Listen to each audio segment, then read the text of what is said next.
आज की सबसे बड़ी खबर अमेरिका और ईरान के बीच बढ़ते तनाव की है। अमेरिका के पूर्व राष्ट्रपति डोनाल्ड ट्रंप ने ईरान से बिना शर्त आत्मसमर्पण की मांग की है और इसी के साथ अमेरिका की ओर से जारी हवाई हमलों ने इस पूरे क्षेत्र को युद्ध के मुहाने पर ला खड़ा किया है। आइए शुरुआत से समझते हैं कि ये सब कैसे हुआ। साल 2025 जून का महीना, तेहरान के दक्षिणी हिस्से में एक ऑनियल रिफाइनरी तेल रिफाइनरी में भीषण विस्फोट होता है। आग और धुएं के विशाल गुब्बार आसमान में उठते हैं। यह हमला इतना बड़ा था कि पूरे शहर में हलचल मच गई। रिपोर्ट्स के मुताबिक यह हमला संभावित अमेरिकी एयर स्ट्राइक का हिस्सा था, हालांकि आधिकारिक पुष्टि अब तक नहीं हुई है। इसी बीच ट्रंप ने सोशल मीडिया पर लगातार कई धमाकेदार पोस्ट किए।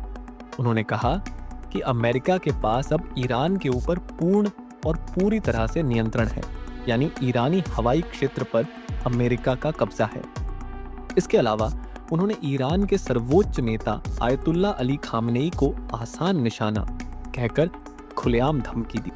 और फिर ट्रंप ने वो शब्द बोले जो इस पूरे विवाद को आग की तरह फैला रहे हैं, बिना शर्त आत्मसमर्पण की मांग। लेकिन सवाल ये है, इसका मतलब क्या है और ये मांग क्यों रखी गई?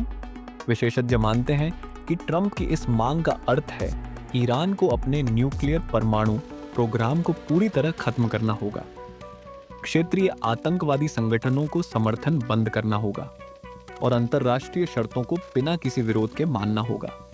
जाहिर है ईरान ऐसा करने वाला नहीं है, कम से कम बिना जवाब दिए तो बिल्कुल नहीं। इस बीच व्हाइट हाउस के अंदर माहौल और भी गंभीर हो चुका है।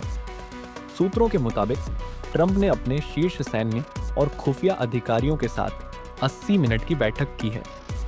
इसके बाद उन्होंने सीधे इजराइल के प्रधानमंत्री नेतन्याहू से भी फोन पर बात की। यह इशारा करता है कि अमेरिका और इजराइल के बीच किसी बड़ी कार्रवाई की योजना चल रही है। उधर तेहरान से ईरानी नेताओं की प्रतिक्रिया भी उतनी ही तीखी आई है। उन्होंने साफ कहा है, हम घुटने नहीं टेकेंगे। ईरानी सेना पूरी तरह तैयार है। न्यूक्लियर साइट्स और सैन्य ठिकानों पर सुरक्षा कड़ी कर दी गई है। इस बीच पूरी दुनिया इस तनाव को देख रही है। संयुक्त राष्ट्र, यूरोपीय संघ और कई वैश्विक शक्तियां दोनों देशों से संयम बरतने की अपील कर रही हैं। लेकिन बाजारों पर इसका असर साफ दिख रहा है। तेल के दाम बढ़ गए हैं, निवेशकों में घबराहट है और कूटनीतिक हलकों में बेचैनी है। इतिहास भी हमें यही बताता है कि ईरान और अमेरिका के बीच यह पहली बार नहीं हो रहा। 2019 और 2020 में जब अमेरिका ने ईरानी जनरल कासिम सुलेमानी को मार गिराया था, तब भी युद्ध जैसे हालात बन गए थे। लेकिन इस बार फर्क ये है, हमले हो चुके हैं और दोनों देश अपनी अपनी हदें पार करने को तैयार दिख रहे हैं। अब सबसे बड़ा सवाल आगे क्या होगा? क्या ईरान जवाबी हमला करेगा? क्या ट्रंप और बड़ा सैन्य अभियान चलाएंगे? क्या यह सिर्फ ईरान तक सीमित रहेगा या पूरे मिडिल ईस्ट, मध्य पूर्व में फैलेगा, जिसमें इजराइल, सऊदी अरब, हिजबुल्लाह और शायद रूस या चीन भी शामिल हो सकते हैं?